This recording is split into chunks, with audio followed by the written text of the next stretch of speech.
بسم اللہ الرحمن الرحیم۔ السلام علیکم۔ حضرت عمر فاروق رضی اللہ تعالی عنہ بیان کرتے ہیں کہ ایک مرتبہ حضور نبی کریم صلی اللہ علیہ وآلہ وسلم اپنے صحابہ کی محفل میں تشریف فرما تھے کہ بنو سلیم کا ایک اعرابی آیا۔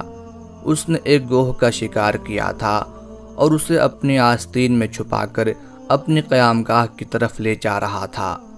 اس نے جب صحابہ کرام رضی اللہ عنہم کی جماعت کو دیکھا تو اس نے کہا، یہ لوگ کس کے گرد جمع ہیں؟ لوگوں نے کہا، اس کے گرد جس نے نبوت کا دعویٰ کیا ہے۔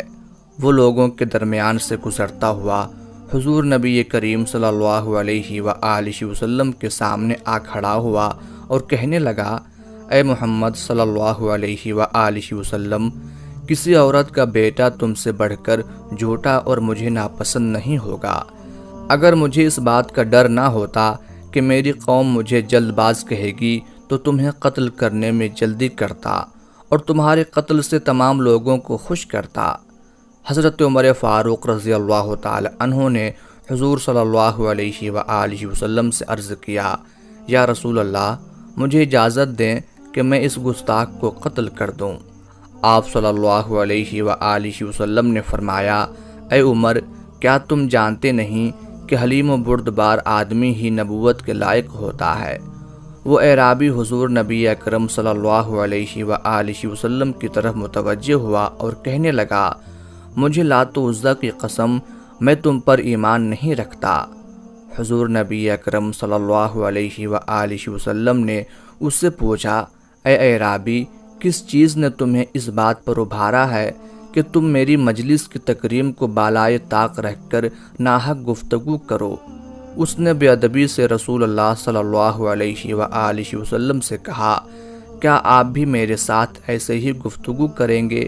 اور کہا، مجھے لات و عزیٰ کی قسم، میں آپ پر اس وقت تک ایمان نہیں لاؤں گا جب تک یہ گوہ آپ پر ایمان نہیں لاتی۔ اس کے ساتھ ہی اس نے اپنی آستین سے گوہ نکال کر حضور نبی اکرم صلی اللہ علیہ وآلہ وسلم کے سامنے پھینک دی اور کہا، اگر یہ گوہ آپ پر ایمان لے آئے تو میں بھی ایمان لے آؤں گا۔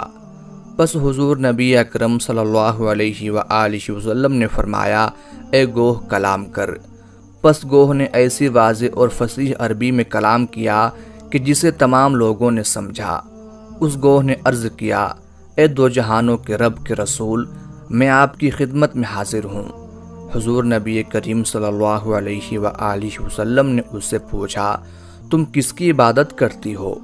اس نے عرض کیا، میں اس کی عبادت کرتی ہوں جس کا عرش آسمانوں میں ہے، زمین پر جس کی حکمرانی ہے اور سمندر پر جس کا قبضہ ہے، جنت میں جس کی رحمت ہے اور دوزخ میں جس کا عذاب ہے۔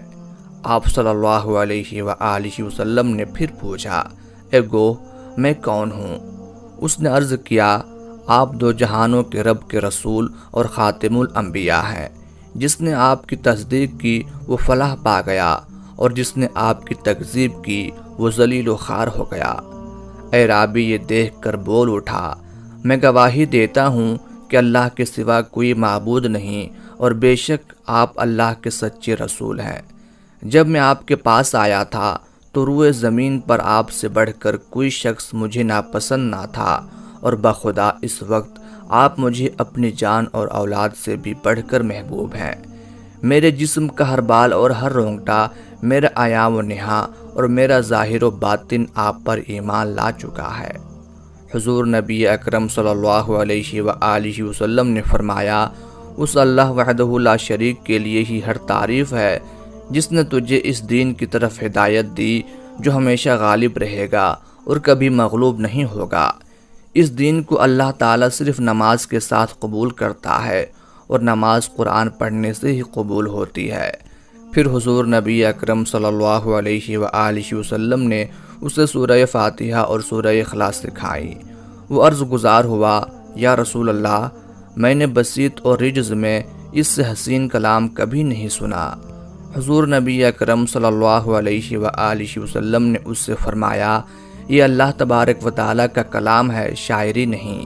جب تم نے سورہ اخلاص کو ایک مرتبہ پڑھ لیا تو گویا تم نے 1/3 قرآن پڑھنے کا ثواب پا لیا، اور اگر اسے 2 مرتبہ پڑھا تو سمجھو کہ تم نے 2/3 قرآن پڑھنے کا ثواب پا لیا، اور تم نے اسے 3 مرتبہ پڑھ لیا تو گویا تم نے پورے قرآن کا ثواب پا لیا۔ پھر اعرابی نے کہا، ہمارا معبود تمام معبودوں سے بہتر ہے، جو تھوڑے عمل کو قبول فرماتا ہے اور بے حد و حساب عطا فرماتا ہے۔ پھر حضور نبی اکرم صلی اللہ علیہ وآلہ وسلم نے صحابہ کرام سے فرمایا، اس اعرابی کی کچھ مدد کرو۔ صحابہ کرام رضی اللہ عنہم نے اسے اتنا دیا کہ اسے کثرت مال کی وجہ سے بے نیاز کر دیا۔ حضرت عبد الرحمن بن عوف رضی اللہ تعالی عنہ کھڑے ہوئے اور عرض کیا، یا رسول اللہ، میں انہیں ایک اونٹنی دے کر قرب الہی حاصل کرنا چاہتا ہوں۔ یہ فارسی النسل اونٹنی سے چھوٹی اور عربی النسل اونٹوں سے تھوڑی بڑی ہے، اور یہ 10 ماہ کی حاملہ ہے۔ حضور نبی اکرم صلی اللہ علیہ وآلہ وسلم نے فرمایا، تم جو اونٹنی اسے دو گے اس کی تم نے صفات بیان کر دی ہیں۔ اب میں تمہارے لیے اس اونٹنی کی صفات بیان کرتا ہوں جو اللہ تعالیٰ تمہیں اس کی جزا میں عطا فرمائے گا۔ انہوں نے عرض کیا، ہاں ضرور بیان فرمائیے۔ آپ صلی اللہ علیہ وآلہ وسلم نے فرمایا، تمہیں سوراخ دار موتیوں کی اونٹنی ملے گی جس کے پاؤں سب زمرد کے ہوں گے، اور جس کی گردن زرد زبرجد کی ہوگی، اور اس پر کجاوا ہوگا جو کہ قریب اور ریشم کا بنا ہوگا۔ وہ پل صراط سے تمہیں بجلی کی طرح گزار دے گی۔ پھر وہ اعرابی حضور نبی کریم صلی اللہ علیہ وآلہ وسلم کی بارگاہ سے باہر نکلا۔ راستے میں اسے 1000 اعرابی ملے جو 1000 سواریوں پر سوار تھے اور 1000 تیروں اور 1000 تلواروں سے مسلح تھے۔ اس نے ان سے پوچھا، تم کہاں جا رہے ہو؟ انہوں نے کہا، ہم اس سے لڑنے جا رہے ہیں جو کذب بیانی سے کام لیتا ہے اور یہ دعویٰ کرتا ہے کہ وہ نبی ہے۔ اس اعرابی نے ان سے کہا، میں گواہی دیتا ہوں کہ اللہ کے سوا کوئی معبود نہیں، اور بے شک محمد صلی اللہ علیہ وآلہ وسلم اللہ کے رسول ہیں۔ انہوں نے کہا، تم نے بھی نیا دین اختیار کر لیا ہے۔ اس نے کہا، میں نے نیا دین اختیار نہیں کیا بلکہ دین حق اختیار کیا ہے۔ پھر اس نے انہیں گوہ سے متعلق تمام باتیں سنائی۔ یہ سن کر ہر کوئی کہنے لگا، اللہ کے سوا کوئی معبود نہیں، اور محمد صلی اللہ علیہ وآلہ وسلم اللہ کے رسول ہیں۔ حضور نبی کریم صلی اللہ علیہ وآلہ وسلم تک جب یہ خبر پہنچی تو آپ صلی اللہ علیہ وآلہ وسلم انہیں ملنے کے لیے تیزی سے بغیر چادر کے باہر تشریف لائے۔ وہ آپ صلی اللہ علیہ وآلہ وسلم کو دیکھ کر اپنی سواریوں سے کود پڑے، اور حضور نبی اکرم صلی اللہ علیہ وآلہ وسلم کے جس حصہ تک ان کی رسائی ہوئی اسے چومنے لگے، اور ساتھ ساتھ کہنے لگے، اللہ کے سوا کوئی معبود نہیں، محمد صلی اللہ علیہ وآلہ وسلم اللہ کے رسول ہیں۔ پھر انہوں نے عرض کیا، یا رسول اللہ، آپ ہمیں اس چیز کا حکم دیں جو آپ کو پسند ہے۔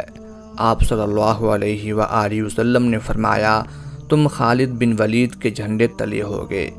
راوی بیان کرتے ہیں کہ سارے عرب میں صرف بنو سلیم کے ہی 1000 لوگ بیک وقت ایمان لائے۔